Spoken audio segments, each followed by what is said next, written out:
Tabouret Tom, actuellement sur ma 20e année. C'est une douce manière de dire que je n'ai que 19 ans. J'ai toujours été assez bon à l'école, mais j'essayais pas vraiment de comprendre pourquoi j'apprenais ceci ou cela. J'apprenais parce qu'on me disait d'apprendre. Fin de l'histoire. Quand je suis arrivé au lycée, j'ai complètement changé de mentalité. Je me suis posé des questions sur mes apprentissages, en quoi ça allait réellement me servir, est-ce que ça allait être utile à mon quotidien et au quotidien des autres, de ma famille, etc. Et je me suis rendu compte qu'au final, dans mon éducation, tout manquait de sens. Je ne savais pas pourquoi j'apprenais, quel était l'objectif derrière et est-ce que c'était réellement applicable. Donc j'ai complètement changé de mentalité et j'ai commencé à me tourner vers une éducation plus personnelle que, on va dire, formelle. J'ai donc commencé à me renseigner sur plein de sujets pour trouver la compétence qui allierait intérêt de mon côté et applicabilité au quotidien. Parce que quitte à m'investir à 100% dans quelque chose, autant que ça me serve à moi et à mon entourage. Développement personnel, sport, sciences du bonheur, psychologie humaine, productivité, mindset. Je suis passé par plein d'étapes et j'ai fini par trouver la compétence, le domaine qui me faisait vraiment kiffer. Le fromage blanc. Et j'adore l'éducation financière.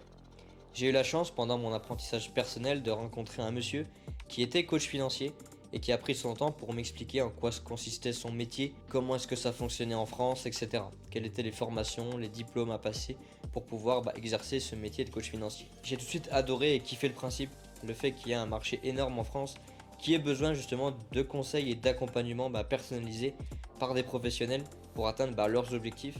Le fait de transmettre de la valeur, de se montrer pédagogue, ça a toujours été quelque chose qui m'attirait. Et donc combiner ça avec un domaine qui moi me plaît, à savoir les finances personnelles, ça a tout de suite été le combo gagnant. Et j'ai donc commencé à passer mes habilitations, mes formations en parallèle de mon bac. Donc j'allais la journée au lycée sans savoir vraiment pourquoi. J'y allais, j'avais compris que ça manquait de sens et que c'était pas du tout un chemin qui était approprié à moi, mais j'ai persévéré jusqu'au bout pour faire plaisir à ma tendre maman. Donc j'allais en cours la journée, le soir quand je rentrais, je me retapais 2 heures de cours, mais cette fois sur quelque chose qui me plaisait. Et ça faisait la différence. J'ai essayé d'optimiser au maximum mon temps parce que j'étais conscient que j'allais encore passer un certain nombre d'heures à l'école et que même si ce chemin ne me plaisait pas à moi, je devais optimiser le tout pour ne pas perdre de temps et quand même avancer vers là où moi je souhaitais aller. Du coup j'ai passé mon bac en fin d'année 2022 et j'ai eu mes dernières habilitations peu de temps après. Donc j'ai lancé concrètement mon entreprise fin 2022, début 2023. Donc là moi j'ai des petits pieds, un petit quarantaine. Ce que j'adore moi c'est le progrès, apprendre de nouvelles choses. Peu importe le domaine, si quelqu'un me raconte, m'explique, avec passion, avec enthousiasme, je vais apprendre, essayer de comprendre pour acquérir de nouvelles connaissances et de nouvelles compétences. Ensuite, toutes les connaissances que j'intègre, les compétences que je développe, j'adore les transmettre. Donc apprendre aux autres à faire la même chose que moi tout simplement. Donc je dirais transmettre de la valeur et apporter ma contribution à l'amélioration du monde. Rien que ça. Investir le plus possible en moi-même via des livres, des formations, des discussions profondes, peu importe. Acquérir et développer un maximum de compétences que je pourrais retransmettre. Être à mon tour en fait la personne qui va du coup t'aider à atteindre tes objectifs, que ce soit financier, préparer la retraite, acquérir ta résidence principale, réduire l'imposition, etc. Ou bien professionnel pour toutes les personnes qui veulent se lancer dans l'aventure entrepreneuriale, qui veulent acquérir un certain revenu complémentaire, avoir une activité annexe. Toutes ces personnes, je me ferai une joie et je vais me faire une joie de les accompagner vers l'atteinte de leurs objectifs. Affirmatif, en me concentrant sur l'aspect financier, mon objectif est d'apporter de la pédagogie budgétaire, financière, pour aider en fait les personnes, proposer la pédagogie qu'on aurait dû avoir mais qu'on n'a jamais eu. Parce que c'est le métier et le domaine qui me passionne le plus, donc je vais essayer de transmettre cette passion à tous les gens qui voudront bien m'écouter.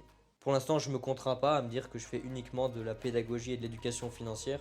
Si un jour j'ai envie de transmettre mon expérience, mon retour d'expérience sur l'aventure entrepreneuriale, le sport, le mindset, une vision d'un jeune qui repousse ses limites, je me contrains pas, je m'empêche pas de le faire. Deuxième objectif, c'est de garder une trace de mon parcours, un souvenir de mon aventure entrepreneuriale. Dans 10 ans, dans 20 ans, si j'arrive à faire ce que je veux faire, je serai très loin de la situation dans laquelle je me trouve aujourd'hui. Et je pense que ça me ferait très plaisir de regarder les anciennes vidéos et de me dire putain mec, t'as level up. Le corbeau. Selon mon assistant, le corbeau est un animal souvent associé à l'intelligence, la sagesse et la ruse dans de nombreuses cultures.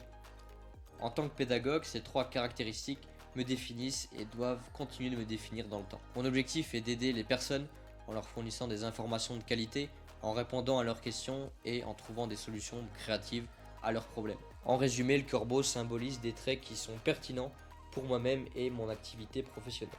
Un livre ou un film qui t'a marqué? Harvey Specter. La vie c'est ça, moi je suis là. Quand on me pose cette objection, je réponds de différentes manières. Tout d'abord, je dis à la personne qu'elle a sûrement raison de penser ça, que si j'étais à sa place, je penserais certainement pareil qu'elle, et je lui demande de m'expliquer en fait pourquoi elle pense ceci. Qu'est-ce qui lui fait croire que je n'ai pas ou peu d'expérience. Aujourd'hui, pour passer son permis de conduire, il faut avoir 20 heures avec un moniteur d'auto-école. Les formations, les diplômes que j'ai dû passer représentent plusieurs centaines d'heures de travail, de connaissances à apprendre, de compétences à acquérir pour pouvoir passer l'examen et prétendre exercer ce métier. C'est également une profession qui est très réglementée, notamment par l'AMF, l'autorité des marchés financiers, l'ORIAS, la CPR. C'est vraiment un secteur, tu fais pas ce que tu veux dedans. Tu es contrôlé, encadré et régulé. Ensuite, selon le profil, soit la personne comprend qu'elle a un problème, j'ai une solution, il n'y a pas de question d'âge, et si la personne est un peu plus craintive, je lui demande si elle a déjà pris le temps, si elle a déjà fait le point sur ses objectifs, sa situation, et bénéficier de l'avis, de conseils de professionnels, le tout de façon offerte et sans engagement. Et là, généralement, Tom, quand est-ce qu'on prend un rendez-vous? Ouais, pas mal. Planter une forêt. Planter un arbre, deux arbres, trois arbres, une forêt. Planter une forêt. Oui, deux mots. Merci beaucoup.